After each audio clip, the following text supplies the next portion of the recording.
Hi guys, I'm Kristen. Welcome and welcome back. I'm not going to do a ton of end of the year content this year just because kind of like weird, chaotic year for me, 2023. So instead, I'm going to be doing the year in review tag. This was a tag video originally created by Dom from Dominish Books. And I thought I would go through and sort of not only answer all of the specific questions, but also link in some of my statistics from the year along with the related questions. So let's just jump into it. The first question, of course, is what was your favorite book from the year?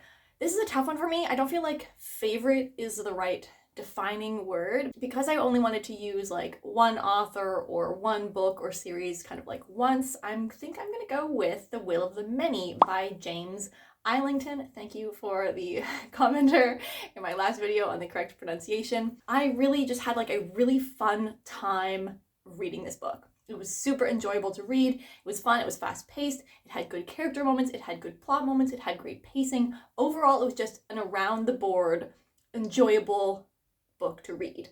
And overall, I read 56 books in 2023. This is a big difference from the previous years before it.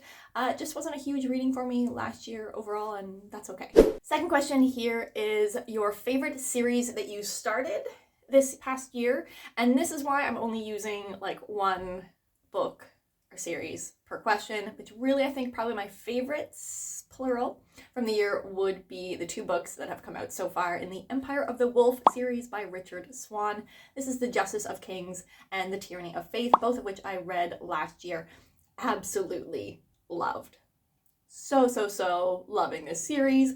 I love the first book. I love the second book. I can't decide which one I loved more. They gave me different things, and for that I was grateful. I'm really enjoying the main character, Helena. I think she has a really unique perspective. You can tell that it is being edited. It's not like an in-depth character exploration, but you can see the progress and the change and growth and sort of what she was grappling with in this time period of this like political upheaval, conspiracy. There's always like a particular case or murder mystery or abduction in the second one.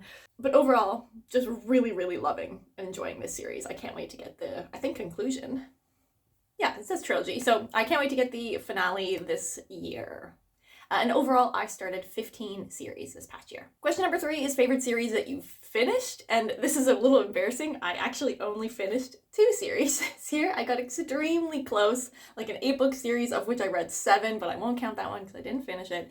But I only finished 2 series in 2023. And my favorite of those 2, oh no, it's not done. Shoot, it was going to be the Singing Hills cycle. And I just found out that it's getting more books.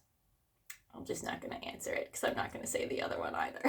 Not a good year for finishing series. Let's say that about 2023. Question number 4 is favorite new author this year. I think I said this for my mid-year book freakout take as well, but I'm still going to stick with Shauna Lawless. She's the author of The Gale Song, and this is the Children of Gods and Fighting Men, and then book number 2 was The Words of Kings and Prophets. I read both of these books this past year. I feel like with a new author, like a favorite new author, it has to be something that either like blows you away in one book, which again, I'm using something like that for later on, or something that you've like have read, you read one thing and you wanted to keep reading from this particular author. And that's definitely how the first book in that series, Children of Gods and Fighting Men, made me feel. I have really enjoyed this like dual first person POV, one with like a typical good guy, one with a typical, perhaps maybe more of like the villain of the story or a villain of the story. And I'm enjoying both POVs equally. And I think that that's really hard to do as an author. If you're doing 2 first-person POVs, is to get them both distinct,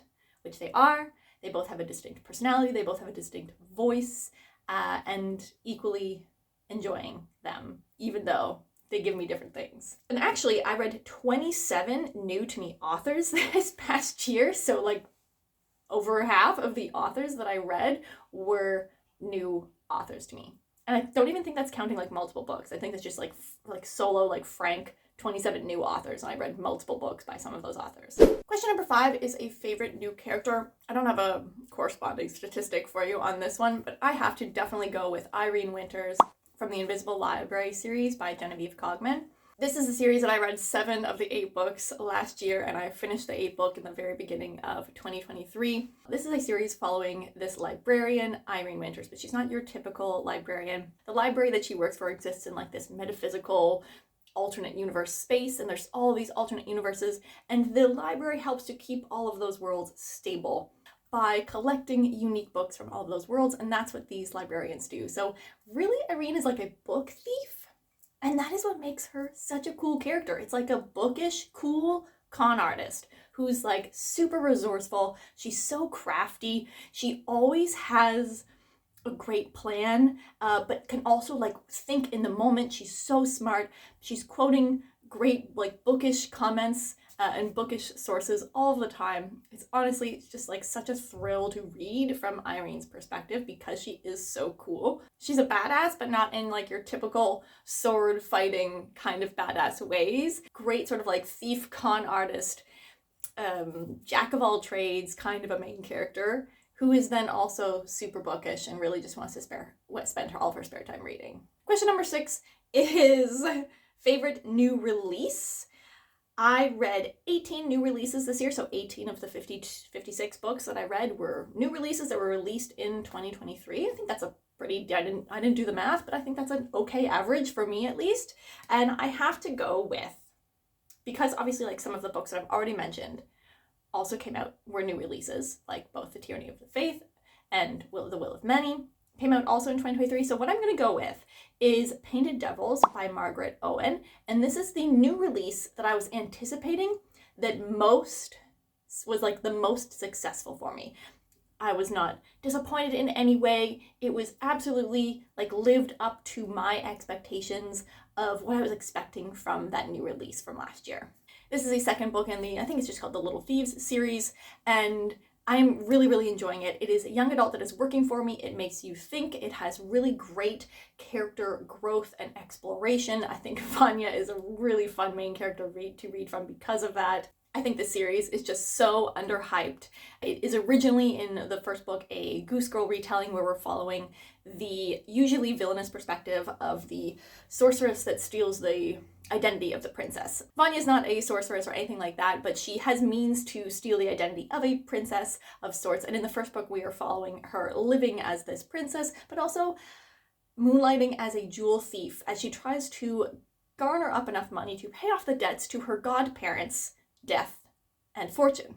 And just like supreme amazingness from there of like a snarky, not super likable but lovable main character who makes mistakes, who has character growth, but still like remains true to themselves in like a really fun Margaret Owen kind of way if you've read other books by Margaret Owen.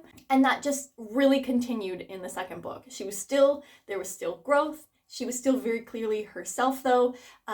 There were elements to the relationship that I think are so good. This has asexual representation. It has really great communication where people both struggle with communication, but also then make progress in their communication and have like good communication at times.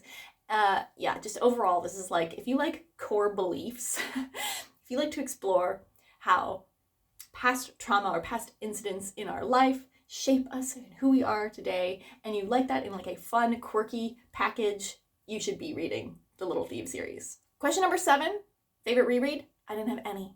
I didn't reread a single book this past year. I meant to reread The Mask of Mirrors, but it never happened. And this is very atypical for me. Question number 8 is biggest surprise, and I'm going to go with Bitter Medicine by Mia Tsai, but I'm going to give like an honorable mention to both of the Ali Hazelwood books that I read this past year, Love on the Brain and Love Theoretically, because I really wasn't, even though I liked the premise, I went into it a little bit judgmental and was not sure if I was going to love them. So absolutely loved those, really enjoyed them. Honorable mention. But Bitter Medicine is a fantasy romance that is in an urban, our world kind of a setting, but we're following fantastical creatures who live in our world, and particularly we're following 2 who work for like this like fantastical job agency, sort of. They're already acquaintances when the book starts, which actually I thought was like a fresh new take on like a acquaintances / friends to lovers. This is a fantasy romance that is quiet, it is calm, it's more about the personal growth, personal journey of each of these 2 people within the relationship than it is about like the plot, action, and climax. There's like a plot climax in the middle of the book, and you're like, what? This is a little bit early. And then you have a great like emotional mental health climax journey later on in the story. But it really, like, I wasn't expecting much. I had hardly heard anyone talk about it. I saw this on Angela's channel in her new release roundups from earlier in the year, and it totally worked for me. But a very like quiet, underhyped, no one's talking about this book. Great surprise. Question number 9 then is your biggest disappointment, and I have to unfortunately go with Cassiel's Servant by Jacqueline Carey on this one. This is a retelling of Kushiel's Dart from our love interest's perspective. I went into this with very specific expectations because this is a huge series that's complete. Our main character in the original like telling of the book in Kushiel's Dart, Phaedra, really drives that story and the plot there. So if you're going to rewrite it from someone else's perspective, it had to be providing you with unique, different takes or interpretations or feelings that were unique to that character in order to make it worth, and not just like a word for word retelling of like this person witnessing the other main character doing everything. I think ultimately it didn't provide me with the specific things as like a super fan that I was expecting it to provide me. And again, based on those criteria of like giving you something new and distinctly different, I don't want to get into it. It didn't fit the specific expectations that I had going into this that I feel like would have made it worth writing this book, and it was too long for what it did provide. I think it was Books with Bethany. I saw her suggest that this would have been better as a collection of short stories, and I honestly have to agree. It's not what I would have wanted out of this originally, but having seen what we were given, I think the short story collection would have been better. And then question number 10 is the one book from this year that you would recommend to anyone, and I'm going to go with Ogres by Adrian Tchaikovsky, but that comes with a promise that I will not mention this in a recommendation video again, like for the next few months. Promise. Unless it really, really fits the recommendation that I'm making. This book is written in second person POV about a main character who assaults his like ogre overlord's son in a world like where he's like sort of like living in the fiefdom of this ogre lord. And that's all you can really say about the setup and the synopsis, except for that like what this is about is the world building as our main character, as his life goes sort of off the rails from there, and as you, the reader, and this like through the eyes of this main character, through the eyes of a second person POV perspective, take in the world as it expands around him. And it was such a cool, unique experience that I think would have a little bit of something for everyone. Like at the bare minimum, maybe everyone doesn't love it, but the bare minimum, I think people would read this and be like, huh, interesting. Okay, so that is it. Those are all the questions on this tag video with a little bit of some like stats from this past year. I am not sure if I'm going to do like a full favorites list because as I said, like I feel kind of weird about like favorites. I would make a standouts from 2023 video if you guys are into that. Let me know if you are looking for that kind of content, or if by the time that gets out, which will be like a full week and a bit after this one, if you're like, I'm kind of already done with end of the year content, let's move into fresh new stuff for this year. Let me know what you're thinking down below. Feel free to answer any of the questions that I did in the comment section down below, and I will see you guys next time. Have a great day. Bye.